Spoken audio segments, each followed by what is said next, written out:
the volume that continue to come to Toronto, some issues and challenges that creates. So in terms of the homelessness, what sort of issues are you seeing, and to what extent has the report sort of been cognizant of that? Very important question about newcomers, and most of the population increase over the next 25 years, our figures on population increase are drawn from the latest projections from the Ontario Ministry of Finance, which every now and then extrapolates out over a 25-year, projects out. They're saying that almost all of the population increase in Toronto and most of Ontario will come from immigration as opposed to natural birth. And that has some interesting implications. I do want to point to my colleague Nazim Hack, who's just joined our staff, but is just getting her feet into a very major project we're doing in one neighbourhood in Toronto, the St. Jamestown neighbourhood, looking at newcomers and immigrant health.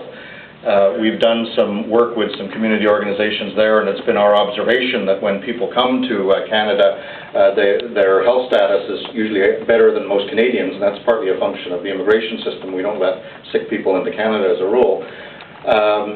But after they've been here for a while, they're sicker than people who are resident Canadians, and that is obvious concern. And we know that poverty is a factor. We know that social exclusion and lack of housing are factors, and there are other issues. So part of the work Nazim will be doing over the next 5 years is coordinating a very detailed project in one very specific neighbourhood that'll get right into those issues. But we do think that the general question of affordable housing as it relates to a city like Toronto, which opens our arms, or at least in theory we open our arms to people from around the world and say, welcome, come to Toronto, we want you to be here. But then when people come, they find that they're often segregated in neighborhoods with poor housing, little services, jobs that are at the low end of the wage scale, and other issues along that line. And that has an impact on their personal health, and it has an impact on the entire community as well.